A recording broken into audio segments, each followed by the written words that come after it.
Welcome back to another Explainer. Today, we've got a truly fascinating story from the world of Indian taxation.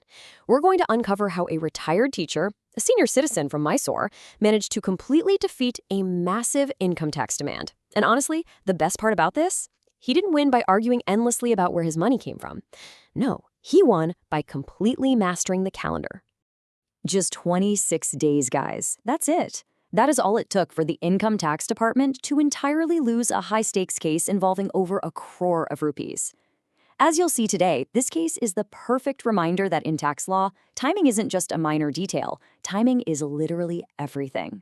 Here is how we're breaking this down today. The crore rupee red flag, the reassessment threat explained, the critical investigation timeline, the ultimate legal shield, jurisdiction over cash merits, and finally, your strategic taxpayer takeaways. Let's get right into it. Section 1. The crore rupee red flag. So picture this. The CBDT's risk management system suddenly lights up with a massive alert. Why? Because a staggering 1.33 crores rupees had just been deposited into the savings accounts of a retired senior citizen. We're talking over 1 crore landing in Bank of Baroda and another 31 lakh dropped into Canara Bank. Now, for a retired teacher whose primary income was supposed to be just farming and some basic bank interest, you can imagine this was a gigantic red flag for the authorities. And here is where things get really suspicious from the taxman's perspective. Our taxpayer hadn't even filed an income tax return and ITR for that specific assessment year, 2015-16. So the department is sitting there entirely in the dark. They can see all this cash, but they have zero official record of where it actually came from. Which brings us to Section 2, the reassessment threat explained. Facing an unexplained cash drop of this size, the tax department naturally took action. Before we look at the taxpayer's brilliant defense, you need to understand what a Section 148 notice actually is. If you know, you know. This is the government's heavy artillery. It's a powerful legal tool they use to rip open your past financial years if they suspect your income has escaped assessment. When you get one of these, it means a deep, very formal investigation has kicked off. But here's the catch, and this is absolutely crucial for you to remember. This immense power the tax department holds, it is not limitless. It is strictly boxed in by statutory deadlines. The government can't just wake up a decade later and demand answers about a random deposit. The law actually sets a hard expiry date on their power. And that brings us to the plot twist of our explainer. Let's look at the calendar in Section 3, the critical investigation timeline. Okay, let's meticulously track these dates because this sequence reveals the exact moment the tax department completely dropped the ball. The assessment year ended on March 31st, 2016. Under the old rules, their maximum 6-year window to issue a notice expired exactly on March 31st, 2022.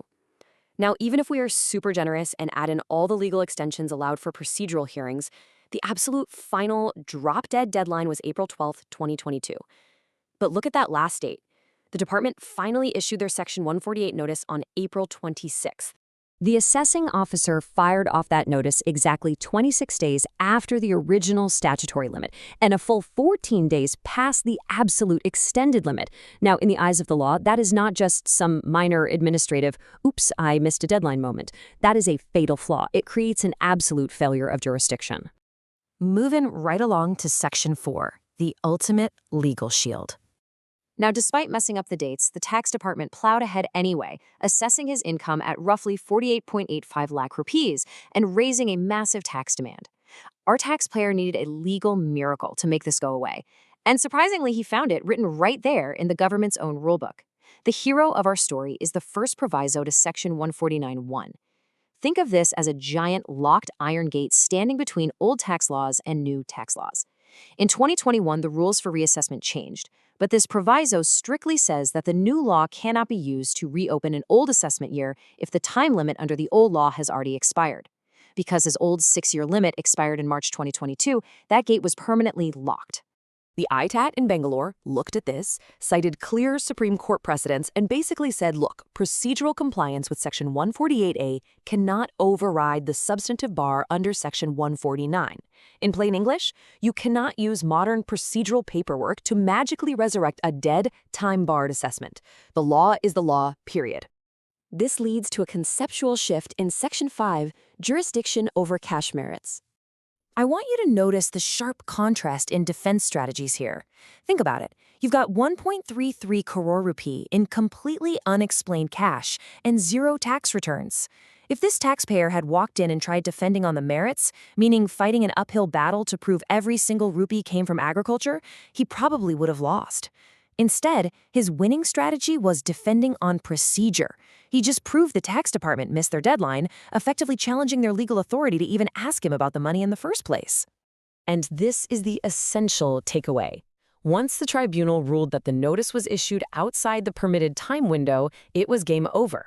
The entire reassessment was completely quashed, void in law. It seriously doesn't matter if we're talking about 1 crore or 100 rupees. Without jurisdiction, the tax demand simply ceases to exist. Finally, Section 6, Strategic Taxpayer Takeaways. So how does this actually apply to you and me? Let's distill this victory into 5 rules you can use to protect your own finances. Rule 1, always, and I mean always, check the dates on any notice first. The clock is your best friend. Rules 2 and 3, understand your jurisdictional rights and leverage those legal shields, like that Iron Gate proviso we just talked about. Rule 4, always separate your procedural defense from your merit defense. Attack the procedure first. And Rule 5, act fast. If you get a show cause notice, raise your timeline objections immediately so you build a rock-solid legal record. It's pretty amazing, right? A mere 26-day delay totally saved a senior citizen from a crushing financial disaster. So I leave you with this final vital question. The next time a scary-looking official envelope arrives in the mail from the tax department, where will your eyes go first? The tax section or the date?